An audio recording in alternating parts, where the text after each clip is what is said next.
I love you guys.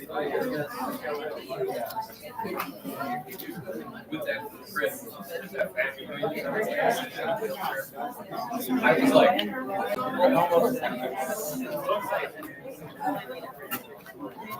yeah. And you guys all have.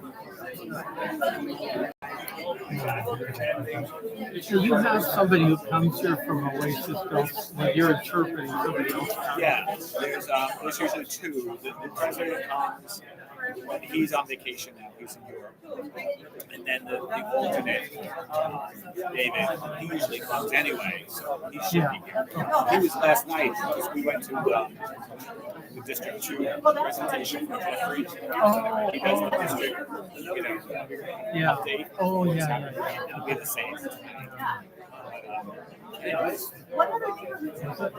I've gone to a few, and I didn't check out. You were interpreting last night. But I go anyway. Yeah.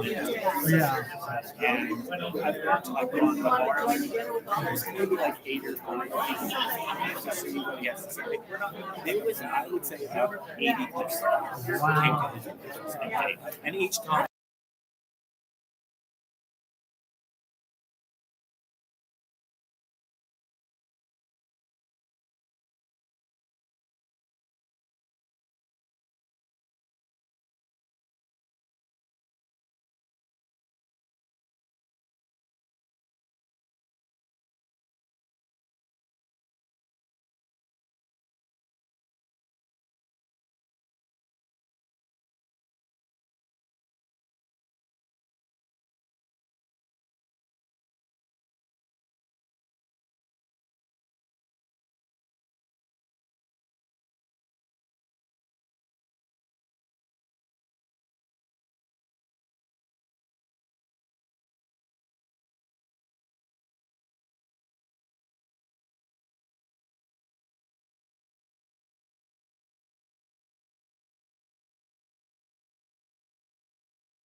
Many.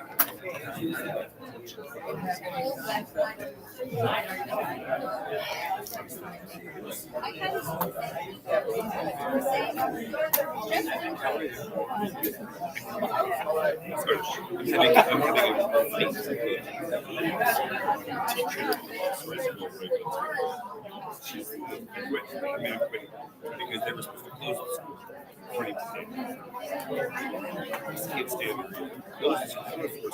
used to say, close the school bitches. That's I'm going to just one professor because they don't speak. And they do the kid speaks. I mean, they do speech therapy. They have speech therapy. Yeah, I went to his birthday party on Sunday, and he said, somebody told me non-speaking. I said, you mean like for people? No. And I worked with them. Maybe students don't speak. Maybe the teacher does not. But he'll speak when he gets home. He'll speak when he's 30. Speak more deaf as a brain. Sounds very good. So now they're keep school. I said, I told you before. And the signing for that I taught her. She came with me. It's abusive to his never another fight about tomorrow. The driving clock.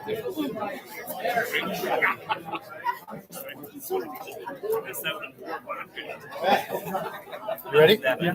Thanks for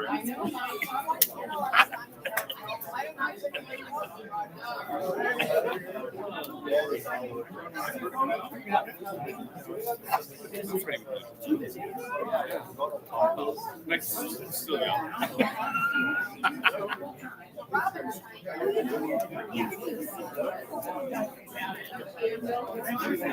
going to the ocean side this weekend to get out of 110 degrees. That's supposed to be LA on Sunday. Tiny house. It might be true.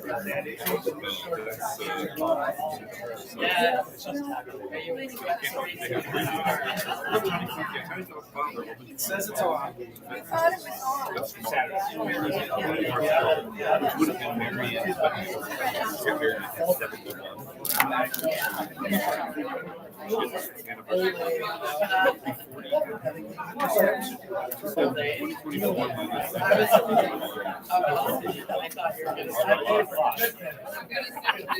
'Many years. Test 1, 2, 3. Test 1, 2, 3. It's afraid of me. I'm going to elect Sandy as the chair of yes. She knows how to use the microphone. All right, everyone, we'll come together, please. It's 4:30-ish. Get your cookie and take a seat. All right, I will call the. I have to swallow the microphone. I'll call the meeting to order, please. And thank you all for coming. All right, you'll hear this. Yes, sir.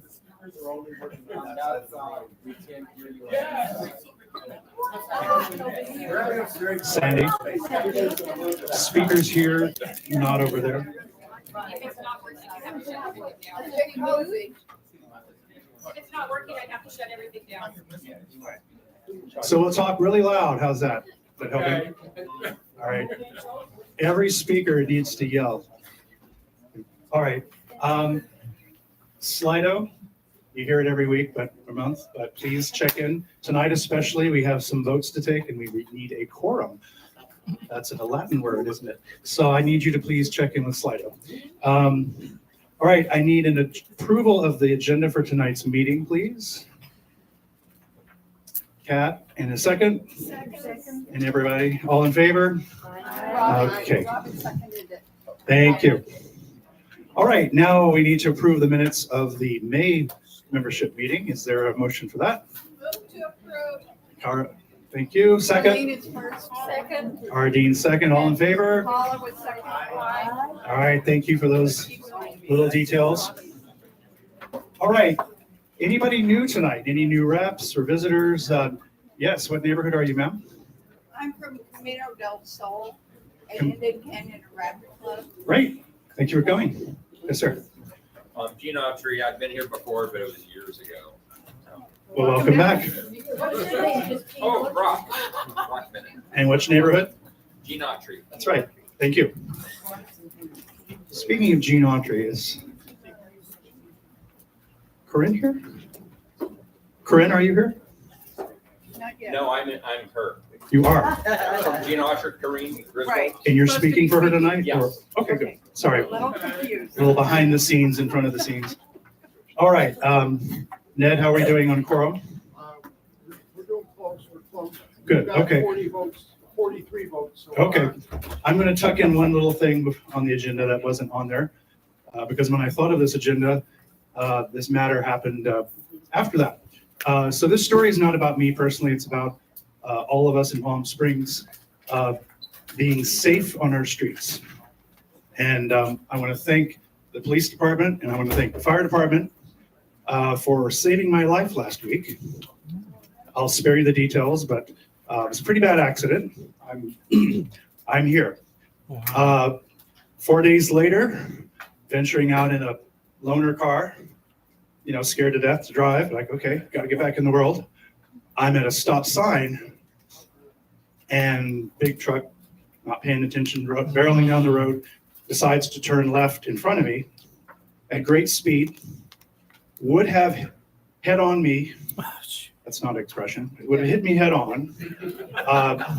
No turn signal, blacked out windows from head to toe. My pet peeves here. And if I hadn't slammed on the horn, and I'm sitting in a stop sign, slammed on the horn, then the universe may have taken me that day. I don't know. Wow. So again, I'm not here like I really hesitate to bring this up, but I'm fed up. And I think a lot of people are fed up with poor behavior, and it's outside our city, it's inside our city. And so I was prepared tonight to launch a 1 PS thing. And then I had the presence of mind to speak with the police department, who say, hang on, we have a thing coming. And I'm not stealing the thunder, but I think we're going to hear more about it. Yeah, about that. My insurance company. You were in an accident? Anyway, I'm very lucky. I think BMW, it's good craftsmanship. If you ever had the chance to buy that car, it sacrificed its life for mine. I hate to be dramatic, but this was twice in 1 week. Wow. But Remind me not to ride. fire and police were there. I didn't even blink an eye and had to pull me out of the back. So yeah, it was kind of scary, but I'm saying this because twice in 1 week, I'm like, and I'm pretty capable. I mean, I'm alert. Anyway, I'm happy that something's going to be done soon. And I would invite all of us who have an interest in this topic to step forward and help the police department in whatever they want to do so that do whatever we need to do. All right. I didn't want to dwell on that, but I just think it's kind of important that we watch where you drive. Right. Okay, how about that quorum? Yeah, I think. Oh, good. All right, sad story bought us time. Okay, so we have two homework items that we were going to vote on tonight. One is the approval of our bylaws, and I hope everyone had a chance to take a look at that. Before we vote, I wanted to take a moment. I realize that all of us know that we are all volunteers and that we all really care about our community. And I wanted to acknowledge a couple of people who worked on this project for 2 years. So this vote that you're going to take now represents a lot of hours, a lot of creativity. And I wanted to take a moment to acknowledge Chris and acknowledge Dan Gagnella and Ned Baker and Ardeen Thompson and Peter Simpkins, who's not here, and myself. This really does take a village, and I just wanted to take a moment to say thank you.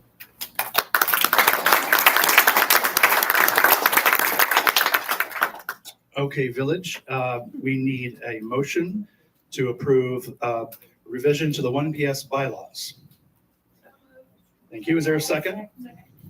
I have to ask if there's any discussion. Hearing no discussion, all in favor, say aye. Aye. Opposed? Okay, motion carries. Thank you. It's one of those things we have to do. It's boring, but we have to do it. We need everybody's vote. All right, the next item was the 2024 1 PS budget. I would need a motion to approve that, please. Is there a second? Is there discussion? Good.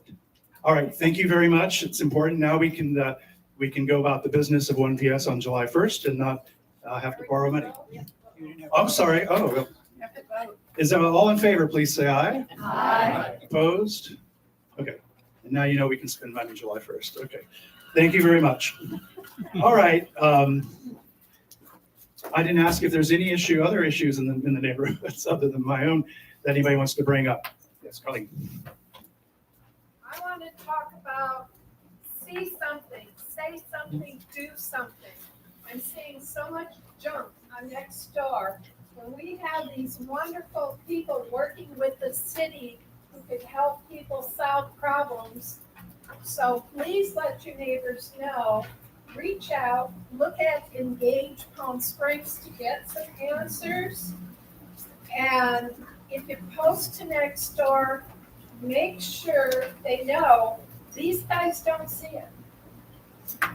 That's not the way you communicate with our city. That's all. Thank you. Any other comments for the good? Yes, sir. Is Serena Park going to be a subject this evening? Yes. Okay. I'll wait until I. Let the mayor tell you about that. Yep. Any other tidbits for the future to consider on our agenda? Okay, good. With that, Mr. Mayor, you have the floor. Earlier than usual.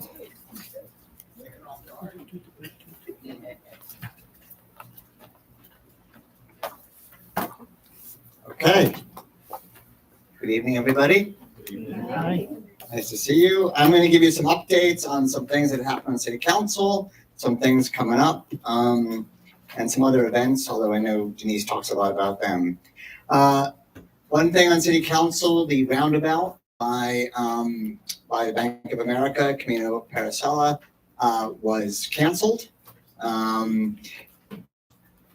It was canceled, but the design work is done and it could potentially come back. So just so everybody understands the history of this, when Indian Canyon went two ways, they thought about what is the best option for that intersection.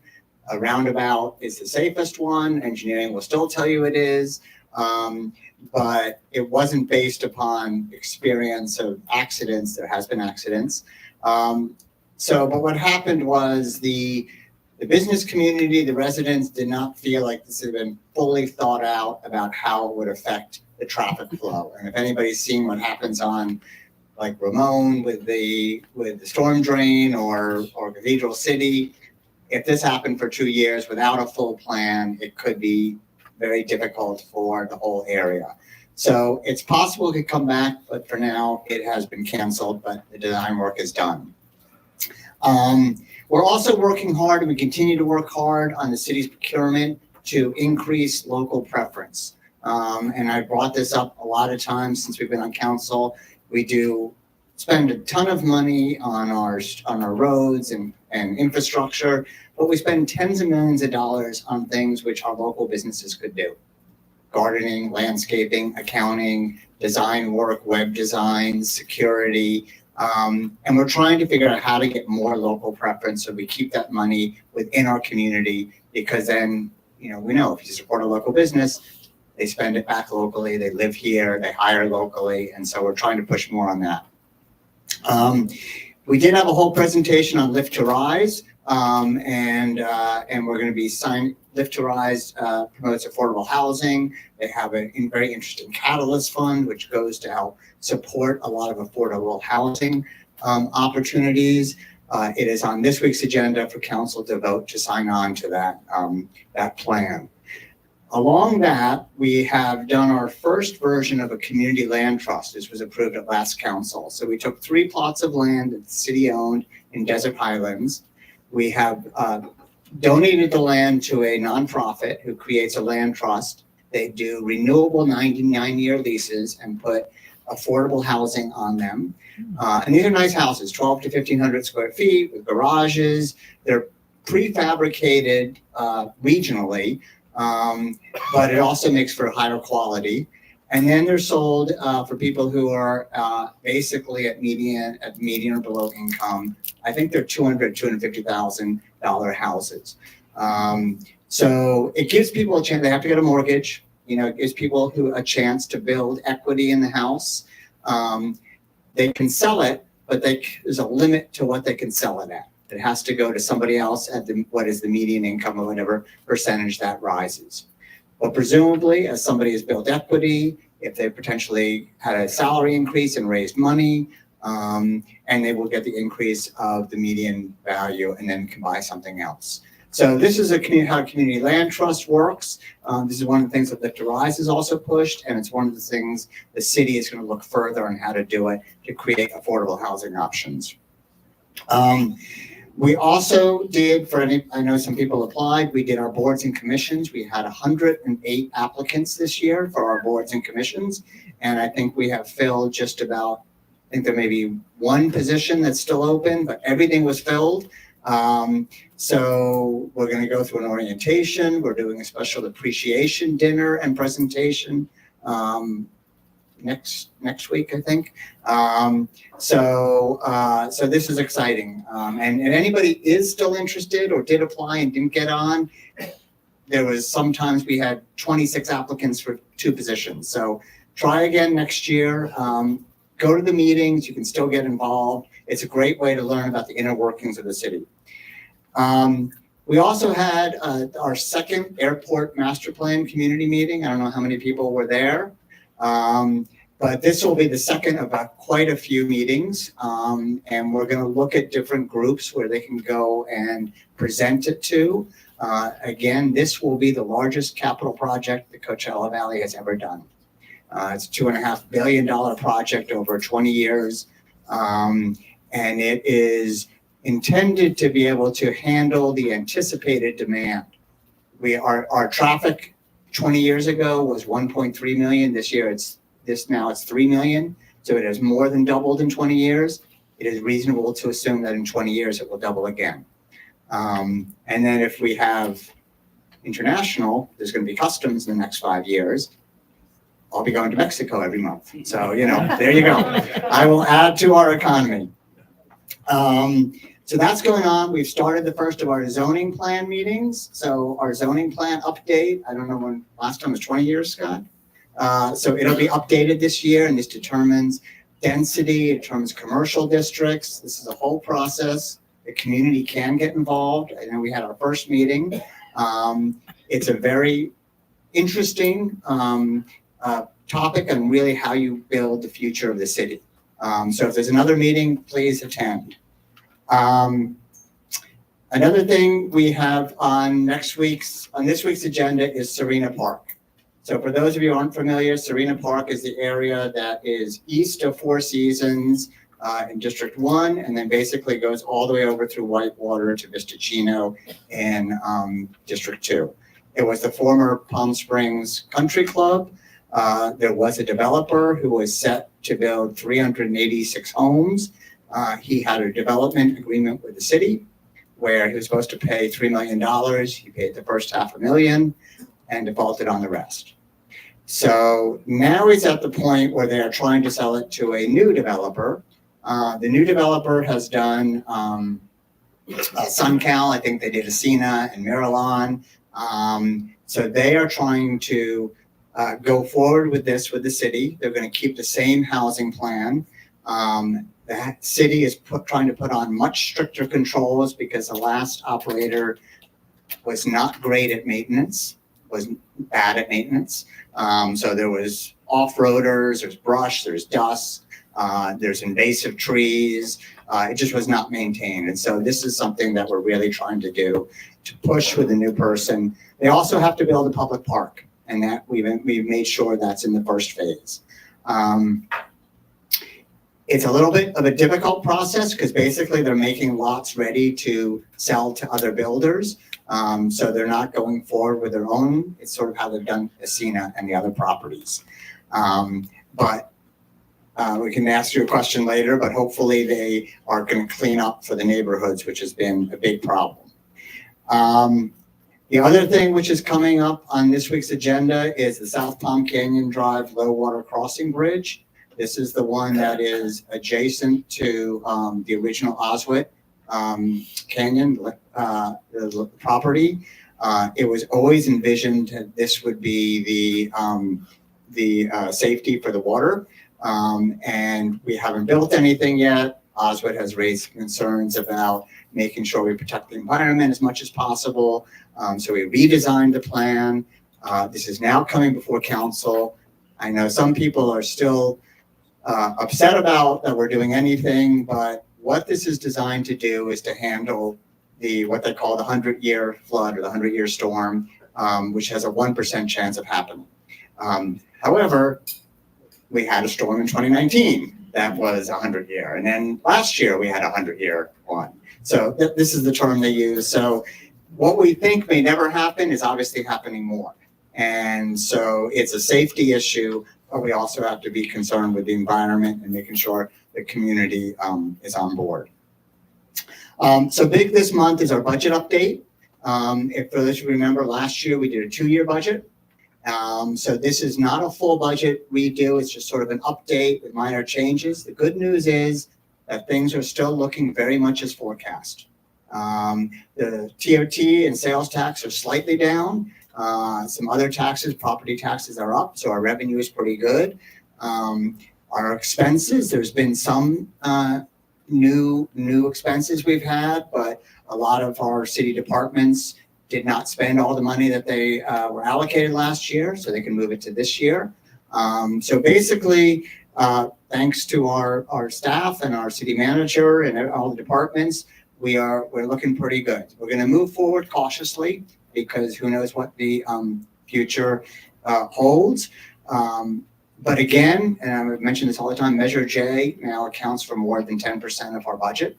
We have a $997 million general fund budget, and Measure J was about $22 million. So that is, and that's really a general tax. It's not a specific to anything. So that is key, and I think I brought up last time. You're gonna have a presentation today on the community projects? Okay. History of Gina. Are you doing the community, Measure J community projects? Yes. Okay. Oh, yeah, Measure J, yes. Okay, so part of what Measure J does is most of this is allocated by the city staff and key projects. The road paving, which we've upgraded to $9 million, and other, we're gonna have a new baseball recreation field lighting is gonna be promoted next week. The new Victoria playground is coming July 3rd. It's here. But part of what City Council has done is allocated a certain percentage of Measure J funds to community initiated projects. And I brought this up last time, and Naomi, I think, is here, is going to talk about that later. So that's a key part of our budget. We do, for those who have been issues with the Racket Club road comment, we are moving forward with the Racket Club road calming all the way from Little Tuscany down Racket Club as it turns into Farrell to Vistacino. In the fall, we will start having in-person community meetings. Over the summer, there's an online survey on Engage Palm Springs for people to talk about what they, the areas of Racket Club, what they're looking for, reducing lanes, bike lanes, other types of issues that they have with that. So look at Engage Palm Springs. I don't know what section it's under. Well, you can find it. Ask Denise if you can't find it. Okay. Tomorrow Thursday, we're gonna have a couple presentations at City Council also on the update on all of our bridge projects. So that should be fascinating. There's 6 different bridge projects going on. So our city engineers can give a full report on that. We're also going to give a full report on the Palm Springs Aerial Tramway, which is one of our key attractions out here. So they do an annual update. They are also have a certain governance. So we have 2 members of our community that serve on their board. Tramway update. What else am I missing? On City Council. Did I miss anything else, Scott, on council? I always try to get it before he says it. I think those are the main things on the council this week. So that will go through. There is, just for people who want to know, that in June, tomorrow is the business retention update at City Hall at what time? 3:30. There's a lot of things going on. I know other people will talk about it. June 14th and 15th, the Juneteenth celebrations. On June 17th, I co-chair with Councilmember Holstage an Arts and Culture Roundtable at our city for the arts and culture nonprofits in our city. Tuesday, Short Fest opens. Did everybody go to Short Fest? If you don't go, it's one of my favorite things in the whole city. I mean, it's really great. There's 400 filmmakers from around the world. They're all here to network, to show their products. It's a big market for selling it. It's at the Regal this year. For people who are, normally it's always been at the Camelot, it is at the Regal. So check it out. Tickets are easy to get. And if you go to the parties, they're really fun. Next Friday, the 21st, we're going to have a presentation of Mizell on the senior scam awareness, which is something which obviously happens a lot. And if anybody has gotten these phishing calls and emails and texts lately asking you for things, it's very scary. Also on the same day is the Free Power Baseball Night, which I know Janice is going to talk about. And just a little heads up, you'll see our brand new recreation field lighting funded by Measure J. And there's a million July 4th activities, which also includes the Victoria Park Playground, which I'm especially happy about. And we also have the, that was it. I think that's my updates. Did I forget anything? I did my whole District 2 last night, so I did I did it all last night, so it may be boring for everybody, but any questions? Not on this, may I ask you a question that's overall? Yeah, sure. Okay, for the record, my name is Russ Hughley. I'm chairman of Sonora Sunrise. I've been working very closely in a very positive way with the city for the last 2 years to bring you up to date today on the golf course conversion. Would you be so kind to fill the group in, please? So this is the Prescott Preserve. Yes. So right now, in order to move forward, she needs a minor modification from the city. We are waiting for information from their engineers. We've been waiting for a couple weeks now. It has been promised today or tomorrow. We've got to have this so that it can go before the Planning Commission in July to move forward with it. We don't get it this week. The city can't take any action to move forward until September probably. So we're hoping we get this. We're trying to move forward in a positive way. They've put a lot of money in this project. They need to get this minor modification through Planning Commission in order to move forward. So hopefully I'll have more information at the end of this week if we actually get this engineer's report, and then we can get it on the Planning Commission at the end of July, and then it'll be also there for open discussion as well. I mean, community feedback as well. So Thank you very much. And I might add, I've been working very closely with the city government.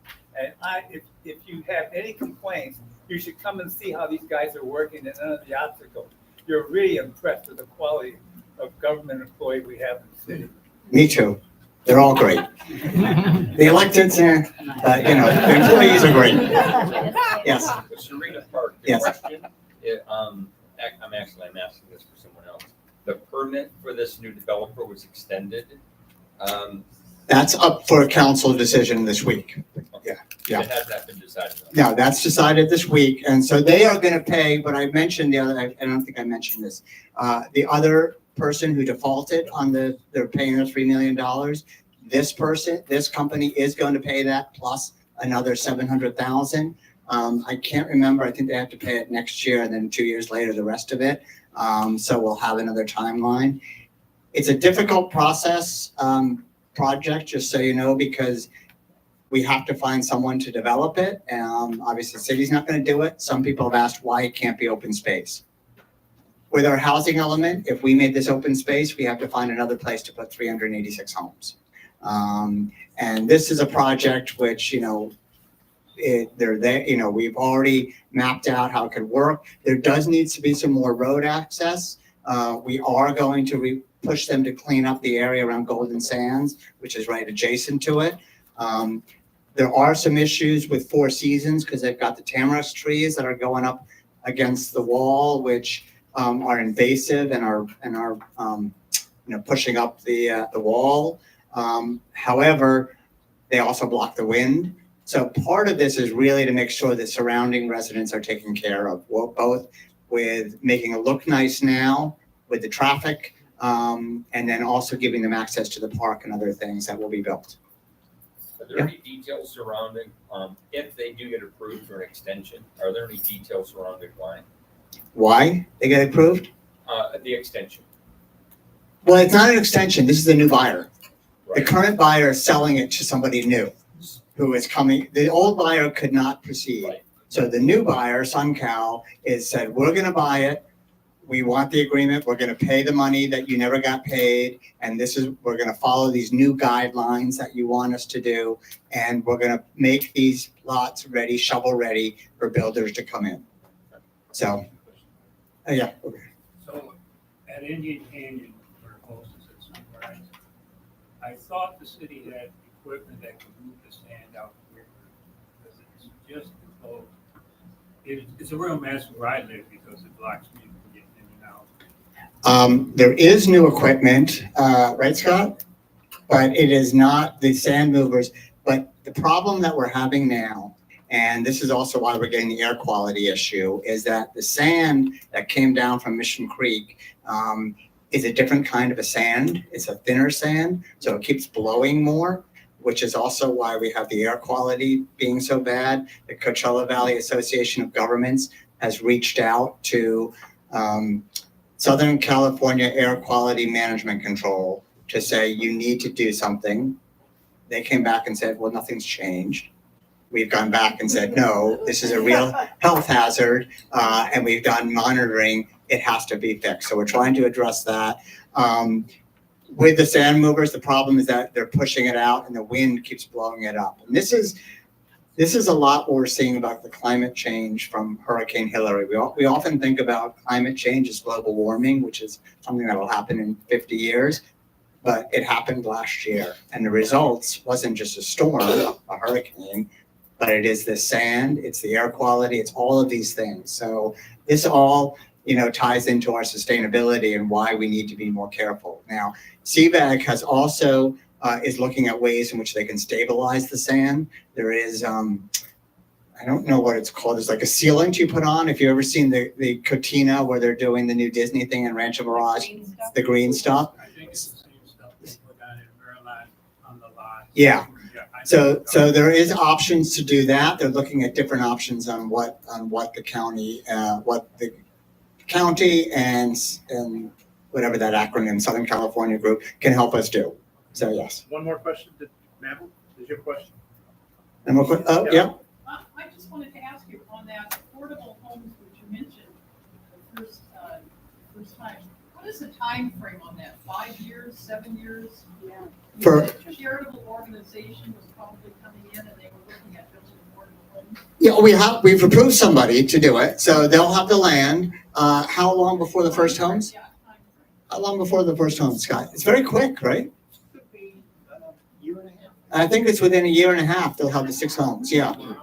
They prefabricate them, I think it's in Corona and some other areas inside, and they have to then come in, put the land out. This firm has done 1,200 different areas and communities in the country. They're very you should look at the presentation. It was on last city council. They're sustainable. They're very well designed. They sort of have a mid-century feel to try and tie in with the area. So they're not what you would think of as a normal mobile home. They're just prefabricated. But really, they're nice homes. Thank you. Anything? Okay. Excellent. Thanks very much, everybody.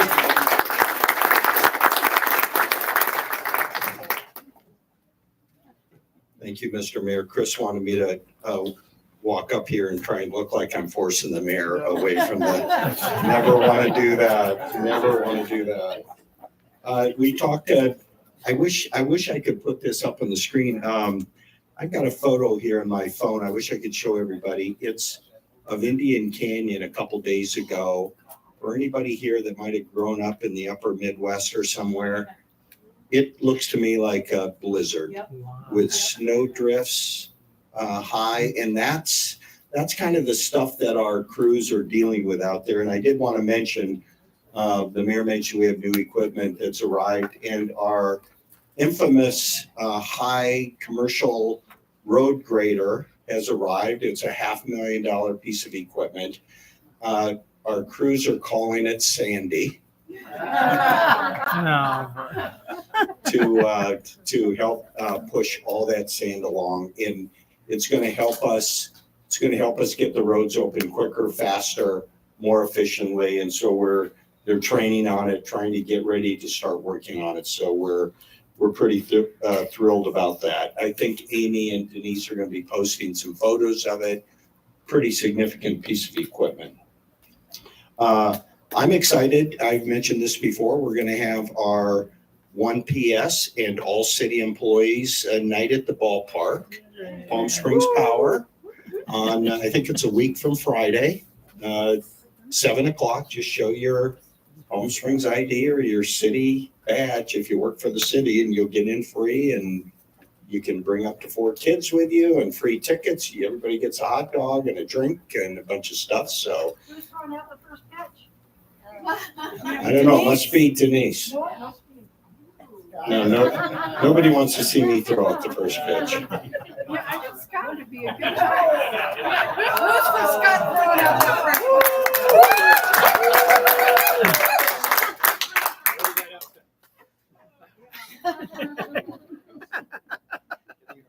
So June 21st, we're excited about that. We mentioned Measure J, and maybe Chairperson Naomi's going to talk a little bit about this, but we're on July 3rd. We're going to be opening up our kids' play park finally at Victoria Play Park with new shade structures, everything. We're going to have a ribbon cutting. It's going to be a great day. And then right after that, we've got the crews mobilized. So go right down to Demuth Park and do the play park for all the kids down in Demuth. So been waiting on that for a long time. I know the Measure J commissioners have been bugging me about it. Certainly council members have. And so I'm finally glad that we're getting to this day of having something for our kids. With just a lot going on, our library has a new mobile app. If you want to go on the library's website or Engage Palm Springs, you'll see the new mobile app for the library. We have, I know you read a lot about the Section 14 discussion that you've seen articles about. We have talked to Denise, put every piece of historical data that we can find on our website. We just put a bunch more information with questions that you can go to, and we've tried to put as much information as we could about that. So you can read a lot of history about the city of Palm Springs. We talked a little bit about airports. We do have a new direct flight from Palm Springs to Washington, D.C. that's going to start in the fall. So we're another exciting piece of news. It kind of coincides with the direct flight that we added to New York City. So trying to find routes that we think are going to be good for folks. Really thanks to 1 PS. I just saw a lot of photos. We had all the kids that are in our summer camps this summer. They started on Monday, and a lot of thanks to a lot of people in this room that contributed money for all the kids for summer camps. And maybe I'll get Denise, she'll post some photos of the summer camp. Looked like they're having a great time. We do have coming up this weekend, Friday and Saturday, we have all of our Juneteenth activities at James O. Jesse. So you can make note of that. All the information is on Engage Palm Springs. City Hall will be celebrating the federal holiday next Wednesday on June 19th specifically. And then the last thing I wanted to, and then go to our website. Our Parks and Rec staff have been doing a tremendous amount of work with all the July 4th activities that are going on. So they just have a whole list of different things that are happening. So go to Engage Palm Springs. It's all there. Denise says it's right on the top of Engage Palm Springs. So that's all I have, Chris. Thanks. Thank you. I have a question. in just a moment, please, sir? Yes, For those who do not know, we have been working with the city in getting a sign, something to the effect of welcome to Palm Springs on the south end of Highway 111. As you enter from down south and coming into Palm Springs. I wonder if you could bring us up to date with that. We did this is what drives me crazy. We went out to get some estimates for a sign, and they gave me a little 4x4 aluminum sign, and they were gonna charge me $100,000 for it. And I said, so I'm like, so we're back to square one. We wanna figure out something down there. So Kate's been on point with that, asking us about it. We know it's an important entree into the city on the south side of town. We got to come up with something better. So it's. Maybe working with the Arts Commission, some artists here to come up with a Yeah, I'd love to figure. So if somebody has some great ideas, and I might talk to Gary Armstrong, see what he thinks with the Arts Commission, see what we can come up with. Because there's got to, our resources are too precious and valuable to just, spend that kind of money. So what about coming into Palm Springs on Indian Canyon on the north side? A welcome to Palm Springs. Oh, yeah, that's the monument. Yeah, I haven't heard that yet. Shoot, we got to get the road open first. So somebody could actually see the sign. Well, we got a couple signage things, and we have them in a couple good spots, but South Palm Canyon's my focus right now. So, okay. If anyone has any ideas, feel free to come share them with me, and I will share them with Scott. Yes. Thank you. Thank you. Thank you. Thank you, Scott. And speaking of summer camp, that was funded by your support of our lip sync competition. And Shannon, giving you like a 10-second plug if you want. It's July 7th. Yep. So it will be very soon. Okay, so yes, Super it's 26 days off. Tickets are for sale now. The flyers went out. I've been to like 4 of the 11 team rehearsals, and they range from train wreck to totally exciting right now. It has been so fun. We had an addition of a new, may I? Oh, right. So Andy Mills just signed on at the last minute. I just said I'll stop making eye contact with them because I wanted them to come when I was being robbed. And then they came around anyway, so I'm so excited. No? Okay. You gotta pay the full price of admission. Yes.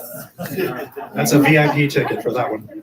So there's a QR code. It's on the 1PS website. It's everywhere. There's a Facebook page for it. It's on the city's thing. If you got one of these cards before, these are new ones. The QR code to buy the ticket and the website to buy the ticket is now on here. So if you know someone who's in the contest, come grab one of these packs and you can deliver to them. Those are for them to hand out at their organization, right? To get people to come out and support them. So if you know anybody who's in the contest, and I expect you all there. Kumbaya. Thank you for doing it again, Sharon. All right, we're running long. It's not my favorite thing to do with these meetings. We have 3 key topics tonight, so enjoy the evening. But these are very important topics, and in August, just remember, 2 months out, August we're dark. The city's dark, so 1PS is dark, so we don't have a meeting in August. So don't come here in August. So we're trying to get a lot done before the end of the year. All right, and sir, I don't remember your name, but Brock. So Jean Autry Norg wanted time to talk about, I'll let you do the talking, but history of, you're looking at me with surprise.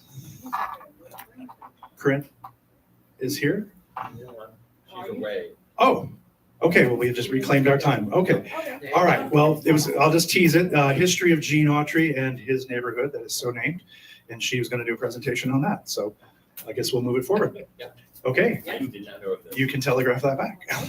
Okay, well, that's the agenda. All right, so next, Naomi, way in the back. Come on, Naomi.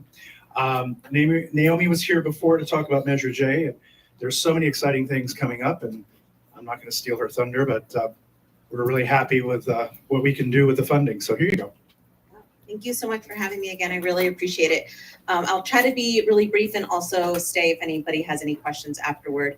As the mayor mentioned, we have opened up community initiated projects. So a little context, Measure J is a 1% sales tax. It's roughly around $22 million revenue for this year. And every year there's a little portion for community initiated projects. The commission jokingly, but I think it's kind of true to the spirit, it's kind of like our allowance is how we tend to think about it, and how we're able to support sometimes smaller projects or projects that might come from residents and community members directly.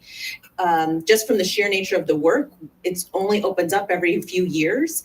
And so the last time it was open was in 2022. Commissioner Footer is here, who's been instrumental in both rounds.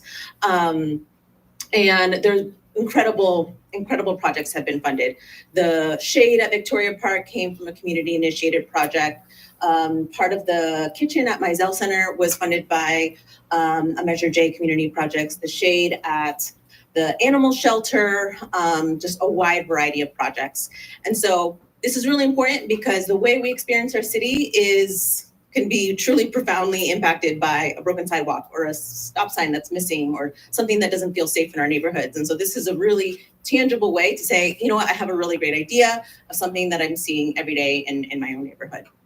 So a little bit of context about 2024 that is a little bit unique and kind of a great opportunity. So this year, the community initiated projects is going to be for up to $6 million, so about triple about what we had in 2022. So we're really excited for this extra pot of money to go out to community members. It just opened up on June 3rd. Applications opened up, so it's on the city website. It'll be open until September 30th. And we really extended it because we really want to make sure that people are able to talk to their neighbors, talk to relative kind of commissions or departments that might be impacted, and because we want the best applications to come forward as much as possible. So really trying to utilize that time to talk to whoever you need to kind of submit the best application you can. Another thing to keep in mind, and this was something that was very new for us in 2022, the mayor was on the commission then, and it was new for us, was really trying to also support organizations directly, right? It takes a lot of work for city staff to vet a project management, go out to bid and find, vendors and procurement, it takes so much work for any small thing like a street sign, right? And we really want to make sure that these dollars are used as quickly and as efficiently as possible. So we're really trying to encourage organizations to also apply. So when you think about it, there's kind of two types of application. You can be one of two kinds of applications. It's the same kind of paper application, but it's a city managed project. So you're asking the city, hey, please fix this, please address this issue. And so that will be on the timeline where it goes to engineering. You might need to go through procurement. It has to be vetted, assuming it's all approved. The other second type of project is an organizationally led project where you're asking for funds to support some type of infrastructure or development need for your organization. Like I said, we did that a couple times, 2 or 3. Palm Springs Unified Foundation, the school district foundation had a couple. I was just at, we funded some school gardens, and I went to several schools here in Palm Springs. They're beautiful, they're amazing, some wellness centers. We're able to use those funds a lot faster when it's an organization moving that through their own process, right? So to have several projects kind of go through within 1 to 2 years, like that is a real feat. And so we're trying to encourage both resident submissions to ask the city to address something and also for community organizations. What that all means for you is that there might be something within your own orgs that you see in your neighborhood or that you kind of want to apply together. So I reached out, I met with the executive board, and I kind of encouraged if there's themes across neighborhoods, I don't know, blade signs, right? It's going to be easier to apply as one application across 3 neighborhoods. You're kind of purchasing it at scale and kind of going, we would love to see one strong application than 3 or 4 or 5 applications that kind of weren't coordinated, right? So we want to make sure you're using the Measure J taxpayer dollars as efficiently as possible. So I'm here for questions, but really it's a matter of kind of coordinating with your neighbors, with your colleagues on your relevant orgs to see if there's anything that might be applicable, and here for any kind of immediate questions. We really want to make sure as many people know about it as possible. Any questions?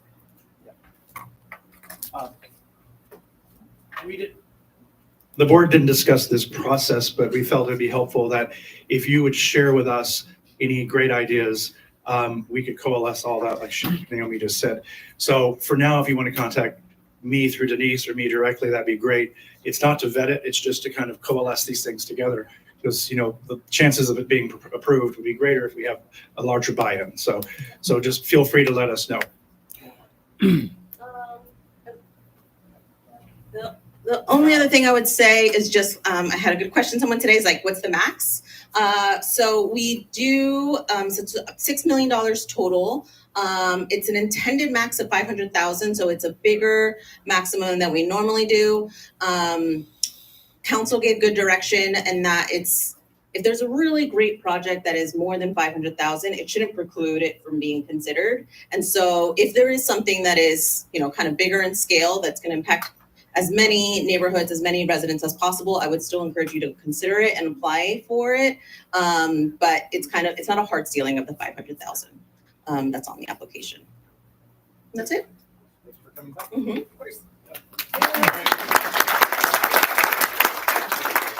All right, Ned, the father of Slido,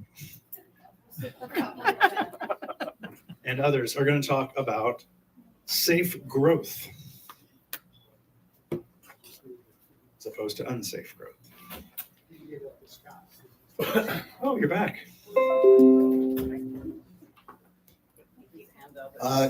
So Ned asked me to just stop up and kind of introduce the concept. I'm going to be very brief, but we're talking about safe growth here. Wow, what a photo I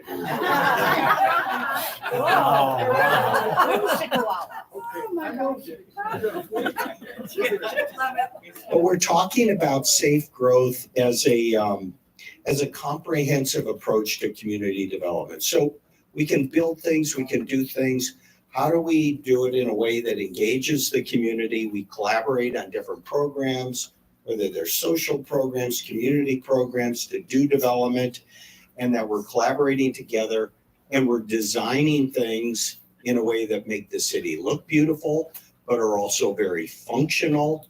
And I remember, after 9/11, all police and fire agencies around the country, they started thinking about, well, how do we kind of protect our headquarters and harden our buildings, but in a way that doesn't make them look like a fortress. And so they're still accessible and welcoming to people, but there's things that you can do that make them, and the same thing we can do just for a lot of our buildings in general. So Ned just asked me to come and do a brief introduction. That's all I wanted to do. I was impressed with the work that he and the police department have been involved in. And so I thought you would all be very interested in this as well. So here you go, Ned. Thank you very much. Appreciate it. So I'm Ned Barker. I'm board chair for Baristo, and I'm also have the privilege of serving on the 1PS board. And in 2022, we were rebooting the Baristo neighborhood. It had been dormant for a while after serving as one of the great early neighborhood organizations in the city. And post-COVID, we worked on rebooting it, and I got a call from Hutch, and he said, "Hey, do you want to come to this workshop?" And I said, "What's it about?" He told me, he explained it. I didn't understand a word of it, but I said, I'm in, because I need to do something. So anyway, it turned out that 2 years later, I'm convinced personally that safe growth may be the most helpful tool to improve community livability that I've ever seen or heard of. This is the splash page for the Safe Growth website. Building neighborhoods of imagination, livability, and safety for our 21st century citizens. So having said that, I'd like to just take a minute to talk about Greg Seville, and there's a reason for that that'll make sense at some point. He is the founder of Safe Growth. Greg's a former policeman. He's a criminologist. He's a CPTED expert. So in case you can't pronounce CPTED, we pronounce it by saying CPTED. And CPTED stands for Crime Prevention Through Environmental Design. Crime Prevention Through Environmental Design, and we'll talk just a little more about that in just a couple minutes. Greg, in 1996, founded the International CPTED Association, and in 2007, he founded Safe Growth. Safe Growth is an organization that basically combines the principles and the procedures and processes of CPTED along with community and neighborhood participation. So that his idea for CPTED is it's great, but it should be from the ground up, from the neighborhood up, from the community up. So that's why I think it works well for us. How did CPTED get and Safe Growth get to Palm Springs? Lieutenant Hutchison's going to tell us about that. Sir?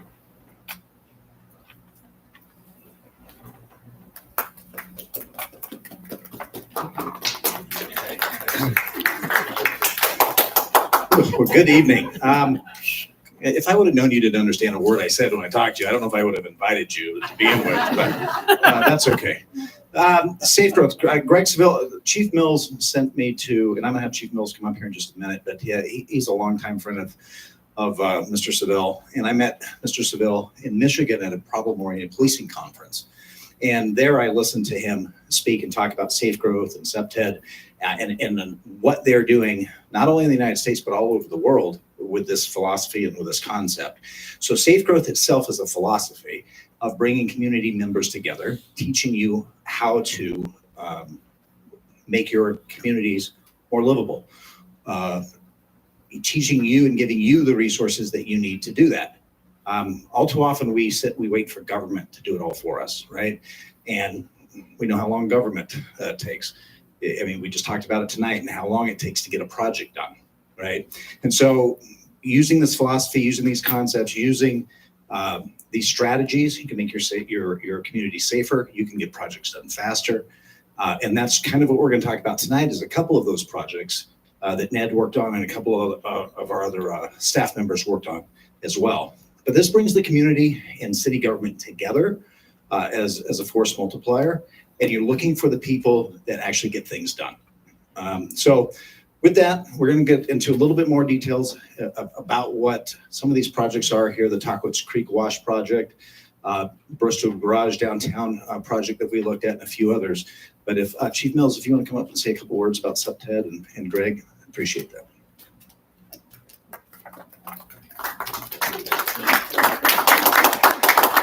Okay, Mike, I heard you. Hey, listen, this is really make it short and simple. This is what it means. So when you're a police chief, you come into an area, you look at what strategy do you want to use to try to control crime. Now, it'd be easy just to go in and say, okay, just arrest everybody we possibly can. But the reality is there's 1,200 empty beds at the jail. We can't get people in. And so we can't just do it through arresting people. So are there better ways in a kind of a holistic governance approach where all of City Hall is working together, working with the community in unison to get some stuff done and using data and science to say this is the best way to accomplish this mission? For instance, improving the wash or making the garage downtown safer. What can we do as a community to do that? So it's fusing together, if you will, data, science, and then the will of the community. Because I can tell you this, as being a police chief for about 11 years, nobody in the city is as strong as a unified community. And so working together with you, we can really make some pretty special things happen. But we have to base it on science and data, or else we're really just kind of floundering. Because whose opinion is better? You know, we want to make sure that we're working together. So that's the idea behind it. So as you kind of look at this, kind of think through, if you would, what does this mean in terms of our involvement as a community and how can we make this happen together? And that's the kind of the key element. And I'll turn it back over to Hutch. Thank you, Chief. I'm just going to briefly mention that Safe Growth and CPTED are not complex or too complicated to implement, right? Sometimes we overthink strategies. And something as simple as this, let me give you one good example. There was a community back east that there was a street, and they had over 300 car burglaries in a year at this location. And they brought in Safe Growth, they brought in a team to look and say, what can we do? What can we do differently to change those burglaries at that community? What they found when they got there was that there was a lot of people that lived on the street, but nobody came outside, right? So there's never any eyes on the street. And so they said, okay, how are we going to get people out of their homes and come out here so they're more active with each other? There's more eyes on the street. It's an activated area. And one of the things they looked at, you got the sidewalks and the little dirt lot, and you got the curb, right, in some neighborhoods. And so this particular street had this on both sides. And they created a community garden all the way up and down this block. And it brought everybody out regularly with eyes on the street. And they went from 300 some odd burglaries in 1 year to 0 the very next. And again, it was something that was so simple, right? They didn't have to put, we need the police here close patrolling all the time and tons of operations. They simply activated the area, and the community took ownership of that street. Okay, so that's really a simplified kind of process that you go through and you learn about. And you're gonna hear some fascinating stories about some of the projects that these guys worked on here now. So hopefully this is Safe Growth is something that grows legs here in Palm Springs, and we get some significant interest, and you all are interested and want to be part of this. Thank you, Lieutenant. Thank you very much.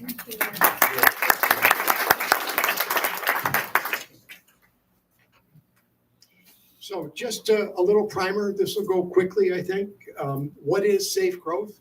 Safe Growth is a process that enables neighborhoods to engage in their own improvements while working with the city to improve their neighborhood livability. A simple formula is city experts working with neighborhood experts, because we're experts too about our neighborhoods. Simply put, neighborhood experts can't install a stop sign. We can't upgrade a water fountain in a nearby park, or we can't add a bike lane to the street where we want a bike lane. We can't do those things. But city experts may not always know which corner a school bus picks up children where we need a crosswalk, what a street or area feels like at midnight or sounds like at 4 a.m. Or if employees walk to their cars late at night via their business's back door and only walk down a dark alley to get to their car. These are the types of things that we know or we can learn through the Safe Growth process and enhance the city procedures and end up with a more livable environment. CPTED is a safe growth process. Safe growth processes require the consideration of CPTED practices throughout. So the CPTED forms talk about safe growth processes, and we do site interviews, we do safety audits, all sorts of things, but they really embrace CPTED principles. It was created to ensure that urban design practices build in crime prevention measures while maintaining the integrity of the initial designs. And it's embraced by police, architects, and governments globally. Both the CPTED Association and Safe Growth are international organizations.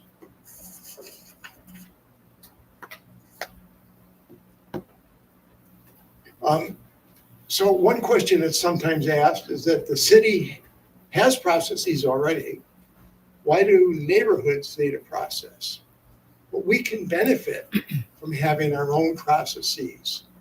They will help us with greater involvement, or force us to have greater involvement, examination, and research by all of our stakeholders. They will force us to have more collaboration with our own residents and with the city's experts. And Safe Growth can provide an organized approach to achieve the livability practices that we all want. And I'd like to point out something that's so important in a safe growth operation. A safe growth project begins with one thing. It begins with certain members of the experts from the city, appropriate for the project, and the experts from the neighborhood collaborating, getting together to agree on the scope and the goal of the project. And until they agree on that, the project can't start. And once they do agree, the project should be able to digress and should reward everyone. Last slide on the project, the process. It's 5 steps. The vision and scope step that I told you about earlier, just a moment ago.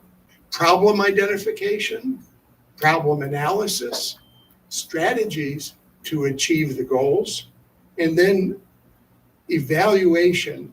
After the project's done, how do we evaluate if it's successful? Safe growth tools abound. For example, residents conduct records and record site visits, site interviews, safety audits, and more. There's a lot of work to do, but it pays off. So the best thing we can do today is to show you what happened in 3 of these field projects in 2023. And Eric Borsum, if you'd like to come up and talk about the Tockwitz Creek. Yeah, my team and a wonderful team there. You can see the members of the team. We chose the Tockwitz Creek Wash for our project. That is a mile-long stretch, kind of a green belt that goes from South Palm Canyon to Sunrise between North Riverside and South Riverside Drives. The primary purpose of it is to protect the neighborhood from floodwaters like we had for Hurricane Hilary. And it also is now serving as a wildlife corridor, really connecting Tockwitz Canyon with the new Prescott Preserve. Because of COVID and a whole bunch of other issues, the wash had become incredibly overgrown. And because it was so overgrown, it became kind of a crime magnet. It was bothering people in the neighborhood. All kinds of things were kind of spilling over into the neighborhood from things that were happening in the wash. So the concept we came up with for the wash was to transform the creek into more of a community asset. It let people know that it's there. It's really, a wonderful place for us to engage, and there's a lot to do there. We want it to be treated more like a park, and have an eco art walk and our astronomy viewing, star viewing, and things like that to draw more people in. What we needed to do what we think we need to do to accomplish that, though, is we have to eliminate a lot of the behaviors that were going on in the wash. And I've listed some of them here. The break-ins, the vandalism, the drug dealing, prostitution, the homeless encampments, fires, camping. All these kinds of things were going on in the wash in broad daylight. And so we employed a number of these tools, as Ned was mentioning, the site visits and the safety audits. We were doing our safety audits, and it was a wonderful way to engage the neighborhood because we had people coming to join us, the dog walkers, the bikers, everybody. We ended up with, something like 42 people over the course of several days giving us input on the wash. A couple of the highlights that we learned from the SEPTED process were that there were a lot of entrapment areas in the wash that made people feel very, very uncomfortable. They didn't feel safe, particularly at night. And there was a real problem with natural surveillance. It worked well for people who wanted to engage in antisocial behavior because they were hidden and no one could see them. They could see it. But in terms of the people using the wash area, they couldn't see what was down there and all the trees and all the brush, all the undergrowth. So anyway, that was some of what we found. Our site visits also confirmed that, but also helped us understand that there's a great feeling that it's very run down. It needs a facelift. There's broken irrigation and paint problems and graffiti and those kinds of things. But I think the most important thing we learned was this cohesion concept from the SEPTA process. And that was that there are a lot of organizations, people, individuals who have an interest in doing good things for the WASH, but they weren't really coordinated and working together. So that was a missed opportunity for us to work together to accomplish things like removing these opportunities for break-ins, vandalism, et cetera. And so since the project finished, we've basically done meetings with all kinds of organizations and departments and commissions in the city to gather information about resources that we might be able to work together with to begin a transformation of the WASH. In this cohesion to understand what everybody else is doing, we came across what the Arts Commission was doing, and they had an idea to bring the horses from Tockwitz back down to Tockwitz Creek. So it'll start or kick off our eco art walk along the WASH, and that'll be another way to bring eyes into the WASH. And there are a lot of other ideas underway, and we're working hard with the whole collection of the organizations there to access additional funding or possibly Measure K. And we're also, the Trino group is going to do a Modernism Week home tour in February, and all the proceeds that we have from that will direct towards some of the improvements for the WASH that we created in our plan. That's pretty much it for me. If anybody wants to see what the plan looks like, it's a wonderful tool. I mean, it's amazing how many things you can discover when you're walking through the SEPTA process. I have a copy of it if you want to look. Okay, I'll hand it back to you. Oh, yeah. I had the best team. I really think so. So I had Ken Lyon from planning, and Jorge Diaz, Officer Diaz, and Christy Smith from code compliance. One of the things that we learned from Brexville was that if we're working with government organizations or anybody, it's important to have a liaison with the city. So in some of our early meetings, to determine what level of support the city or the police department might want to offer the Tockwitz Creek WASH project, we asked for help, and Chief Ells was able to give us some staff time from Christy Smith. So she's been helping us set up meetings with different groups in the city and working on, easements and things with the county to do different activities and signage, things like that. Things that we weren't really equipped to do ourselves as a neighborhood. We're doing a lot, but we need some of the expertise from the city. We're just trying to do as much as we can. So shout out to Christy. Okay. And now Eric Graham, if you will tell us about a totally different project, a different type of project. Yes? We still have the rest of our team to speak. Okay, yeah. 22. He's got 2 minutes, and then I've got. I have 2 minutes. Awesome. I'm going to do it quickly. So I'm going to stand right here. The team that I work with was code enforcement. Let's see, Veronica, Frank from Palm Springs Police Department, and then also Glenn, Planning Department, and myself. There was also Mitch. There's Mitch up there. Also, what it is by all of us getting together, that small little team, what we did was go into the Williams area. I don't know if you're familiar with, I want to say the elementary school, the Williams area. What it is that's where there was also an infiltration of the dispensaries.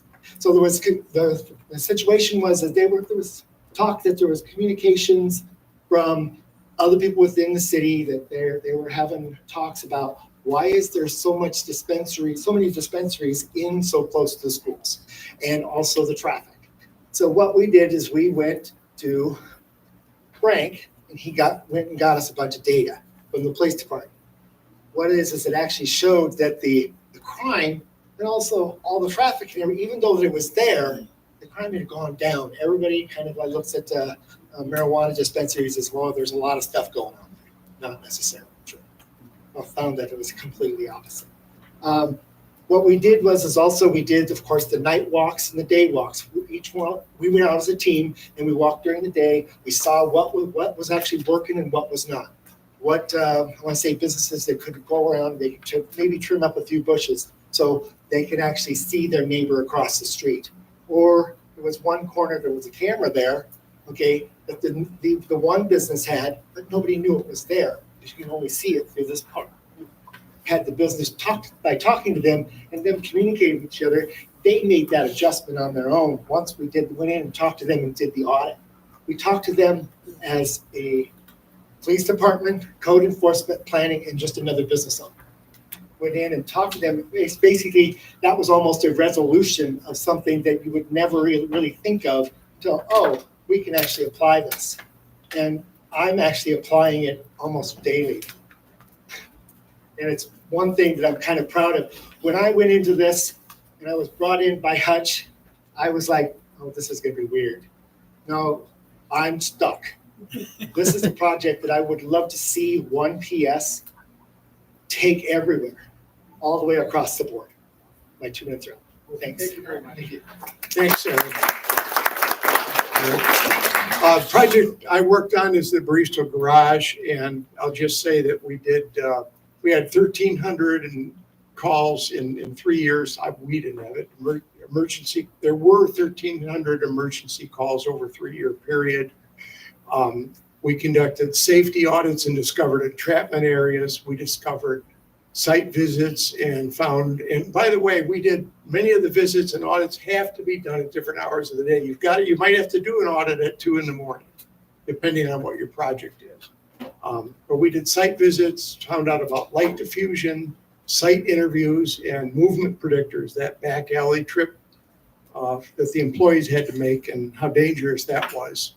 So briefly, I've got just one quick slide. Safe growth in Palm Springs, what's next? 1PS is, as Chris said, is willing to be the funnel, if you will, for safe growth projects to be filtered and to go to the city. And we're hoping that the city will appoint a liaison on their side, and then we have a process.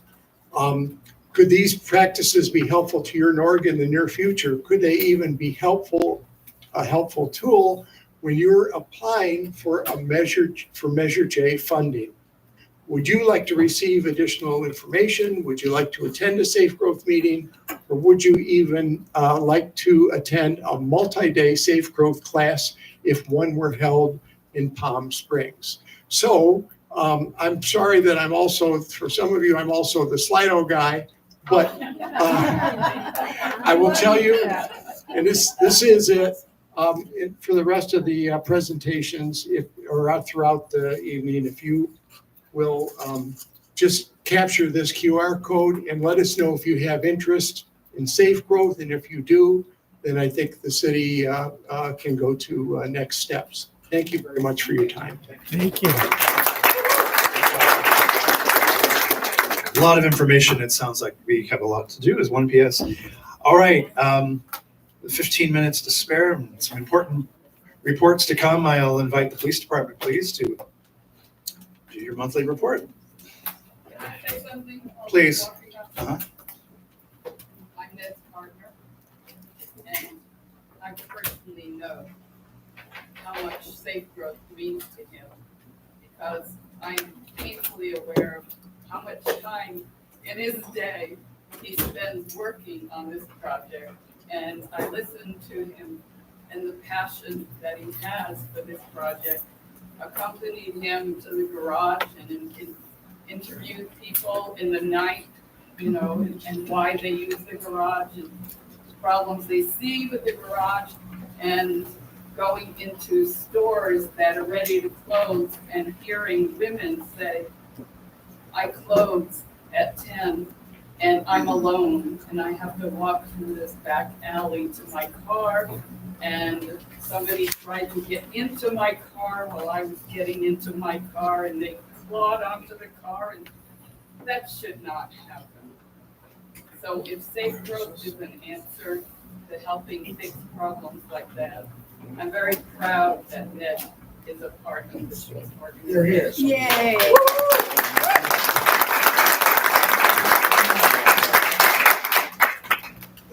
Testing 1, 2. All right, how's everybody doing? Take a deep breath and wake up. It's time. The moment you guys have been waiting for all afternoon. This guy. I'll try to keep it short. Chris was talking to me before the meeting started, and it really moved me about the accident he was in and the second one he was almost. So it took courage to him to share that story, but more than anything, I want to give Chris a hug. If you've ever been in a collision, you know what I'm talking about. You're all shaken up. You get nervous to get back behind the wheel. And that is the reason we are going to start our next operation. If you guys haven't heard, our mission is to reduce traffic collisions in our city. Traffic collisions in our city, they should not be occurring as much as they do. I think one person said, we are a small town with big city problems, right? So we did a great job with Operation Relentless Sun and Operation Restoring Hope. The next mission is called Operation Rear View Mirror. That was titled by our chief, Andy Mills. So what is the goal of this, right? So how do we go about this? So our strategy is starting next week on the 18th of June, we're going to be having a press conference to discuss what Operation River Mirror is about.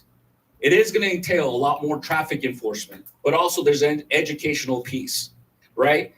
We want to do more traffic stops for sure, but we want to educate people that when you come to Palm Springs, you have to drive with due regard for everybody's safety, 100%. So we are also going to be collaborating with some of the bar owners and restaurant owners to provide an educational piece, because the other piece is also stopping DUI offenders. That's another big part in our city that we have problems with, a lot of DUIs. So our traffic team is going to identify the hotspot areas where most traffic collisions occur.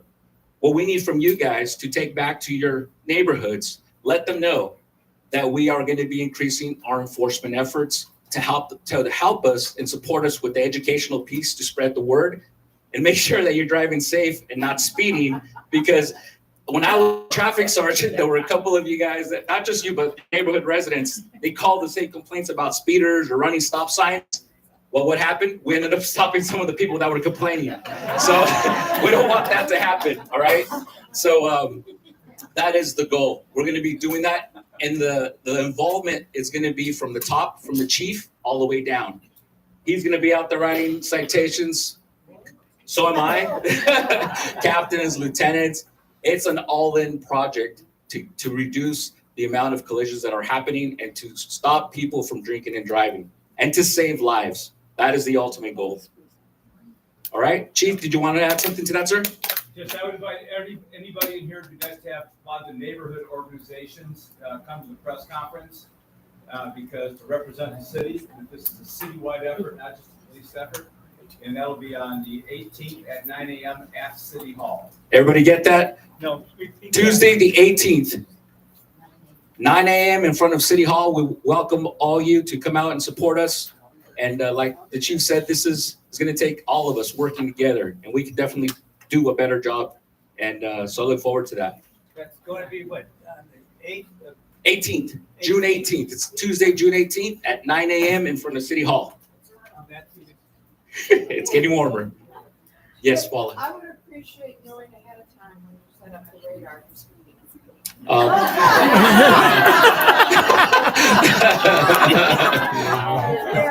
All right, there we go. So more to come. We're going to be posting a lot of stuff on our social media. We're working stuff to get passed out on the news. So definitely a lot more to come for our Operation River Mirror. The other thing I wanted to bring up is our Juneteenth celebration, which is this Saturday from 5 to 9 at James O. Jesse Unity Center. Yours truly will be there. It happens to be my birthday, so I expect everybody to be there. So, yeah, no, it's all right. It'll be a fun event for sure. So looking forward to that. With that, I'll take any questions from you guys. I know it's warm in here. Yes, Ken. So the sign that's on Indian Canyon that says when Indian Canyon is closed. Yes. Who does that sign? So that's equipment that's purchased by the city, but it's deployed by City Streets Department. Why? It should say alternate route 111 because the mess that happens for us. Right. People get in front of that barrier, which blocks Sunrise Way, and stare at the barrier. So you're talking about the electric board. Yeah, it just says any Close. There's only so many characters you can put on those electric boards, so I'll ask our city streets if they can add a second part to it to use alternate route. Yes, so I can look into that. So we don't have the one that can rotate. It's just the It's standard. like twice as much money for the ones that Right. rotate. Okay. All right. Yeah, we have too many out of town. Right. Well, I see with technology now, hopefully they're using their mobile apps and it tells you right away that that's. Yes, sir.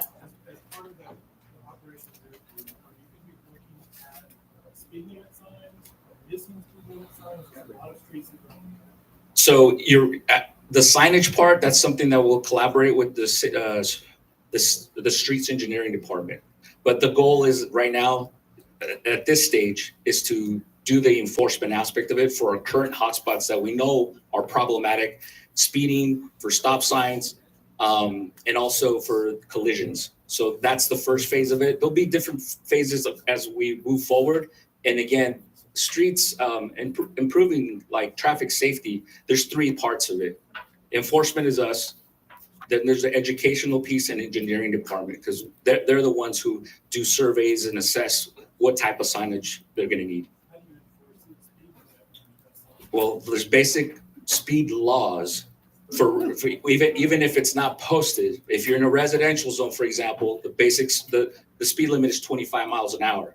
So again, some of those things is just basic laws, even though there's not signage there. But I don't know specifically where you're talking about. If you can, we can sidebar and we can go from there.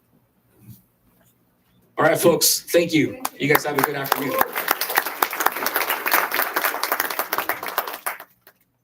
Cameras are a good idea, right, Chief? Okay, I want to move to the fire department, another amazing department in our city. Captain Skyberg, please.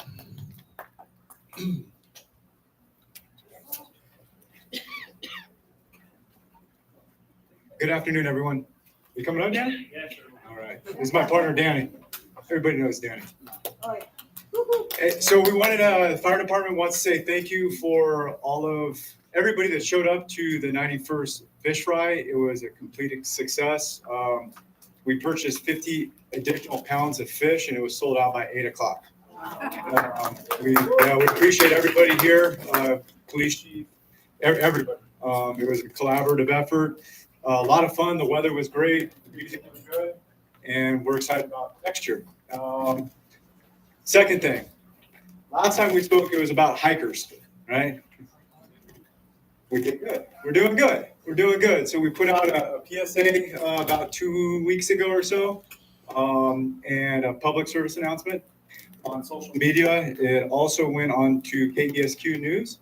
And since then, maybe it's a coincidence, if it is, it's good. We've only had one hiker rescue since then, which is good because before that, there was 18. So year to date, we've had 19. So let's just keep it down. Remember, hydrate before, during, after the hike. Make sure you bring a partner. And lastly, beat the heat. We will continue to put that PSA out, that message out continually. I will make sure and beat it into our community's head so that it doesn't happen. I don't want anybody dead on the side of the mountain. That's the truth. And lastly, we will be at several community outreach events for the next month, 2 months. So you'll see us there, and the fire department's going to continually be heavily involved with the community. Any questions? Also, make sure you check Engage Palm Springs.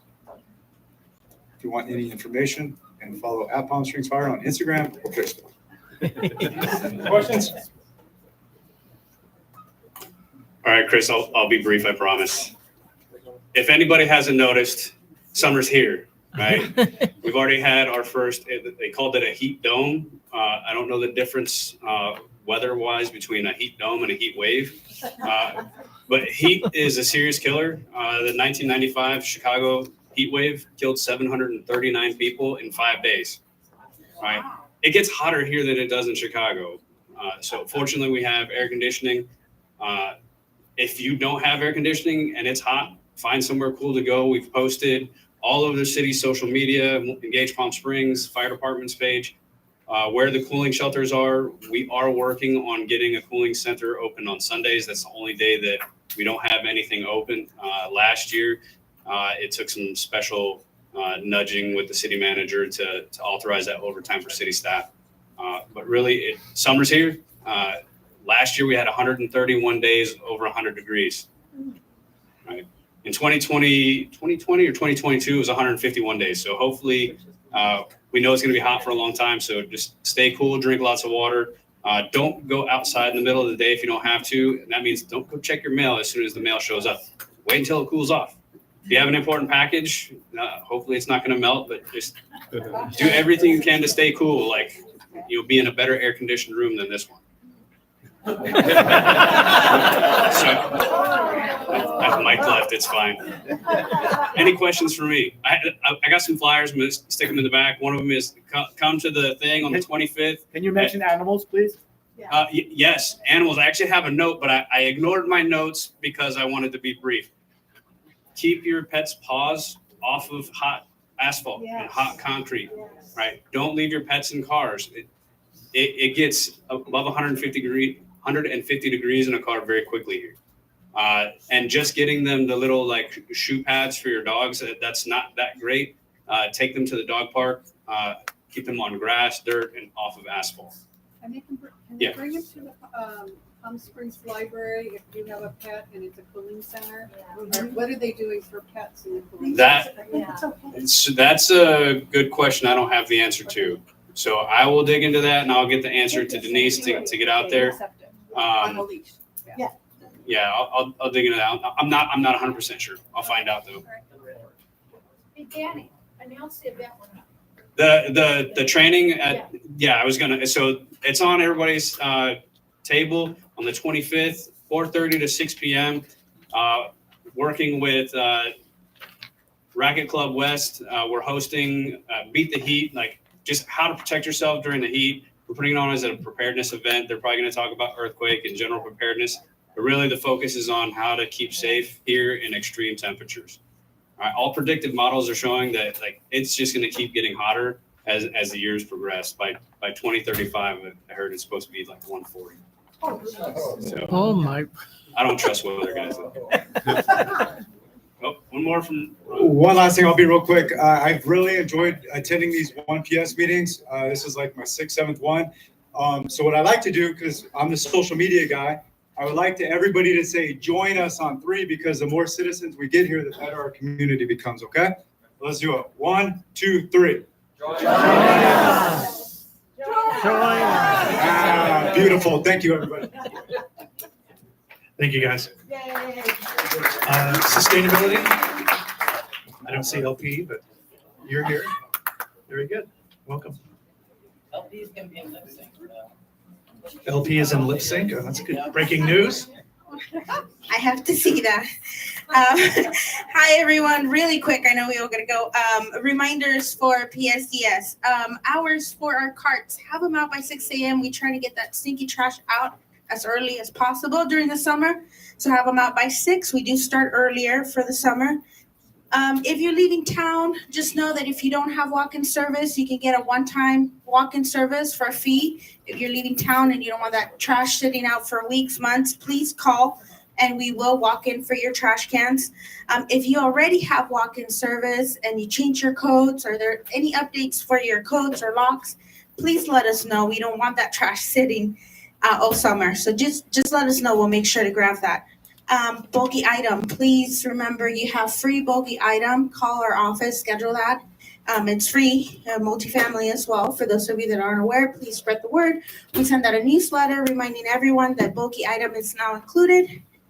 So please contact us to schedule that. And that's about it.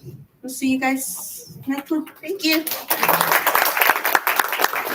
And one more, Sochi from DWA had a quick. Speaking of hot and water.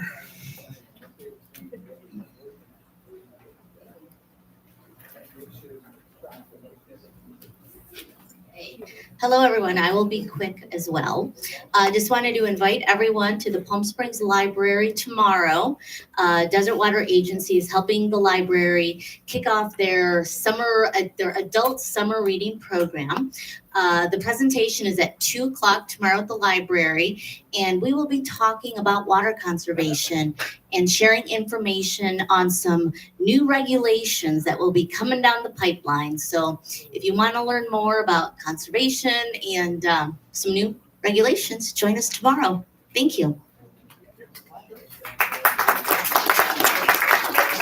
Okay, any public comments? Anything we did not do tonight you want to say?